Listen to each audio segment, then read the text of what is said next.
Let me teach you how to control 3 LED lights using a microcontroller. By the end of this video, you'll have written and uploaded your first program, and you'll understand enough to start building your own projects.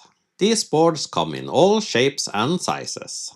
For larger projects, you might need a lot of pins, while for others, a small size might be more important. Some even come with built-in displays like these. For this tutorial, I'll be using the ESP32-C3. It's very small and you can pick one up for around $2 to $3. I want to keep the electronics simple. The goal is to get something working first. Once you have that, it becomes much easier to add more components and building more interesting projects.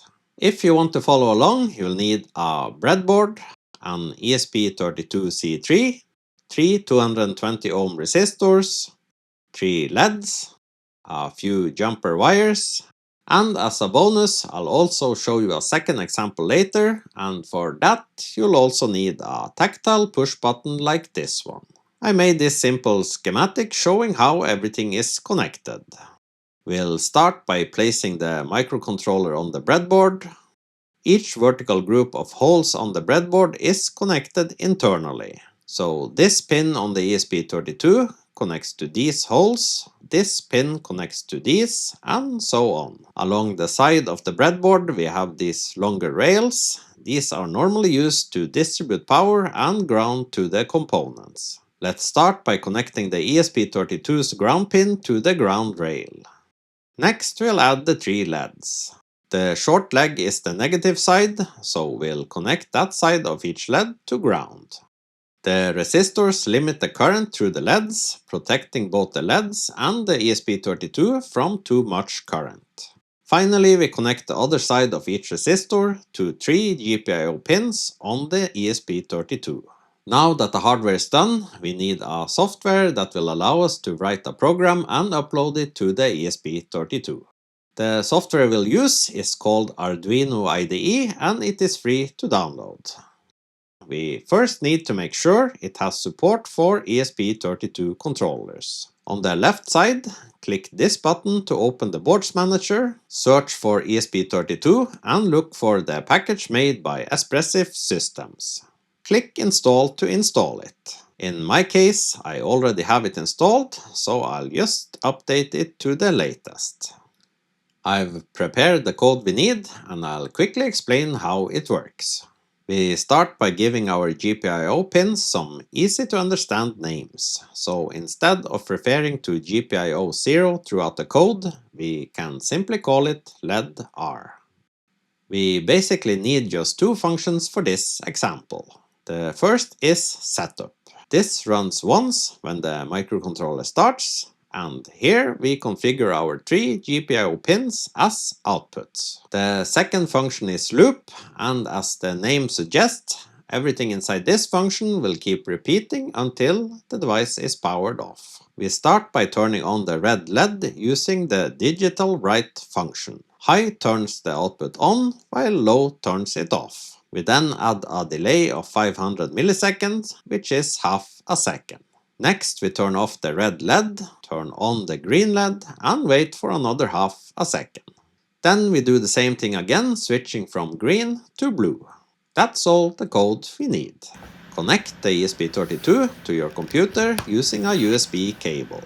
It should then appear in this drop-down box. If you haven't connected it before, it might appear with a slightly cryptic name like this. Select it, then open Tools, Board, ESP32 and select the ESP32-C3 dev module. If this window appears when you select the port, you can also search for the board here and select it from the list. We're now ready to upload and run our sketch. Click the upload button, Arduino IDE will compile the code and upload it to the ESP32. Once finished, you should see the 3 LEDs light up in sequence. But as a bonus, I also promised to show you how to connect a button, so let's do that next. This is the schematic with the button added. One side of the button is connected to ground and the opposite side is connected to GPIO 4. With that done, let's make a few changes to our sketch. Instead of automatically cycling through the LEDs, we'll make them change when we push the button. First, we give GPIO4 the name button. Then we add one more variable called current LED, which keeps track of which LED is currently turned on. In the setup function, we configure the button pin as an input pull-up. This makes it an input and also enables a pull-up resistor built into the ESP32. We also start by turning on the red LED. In the loop function, we add some logic to check whether the button has been pressed. When we press the button, GPIO4 is connected to ground. That means the pin reads low, so we know the button has been pressed. We first turn off the current LED, then we increase the current LED variable to move to the next one. After blue, we simply go back to red. Finally, we use the updated value to turn on the new LED.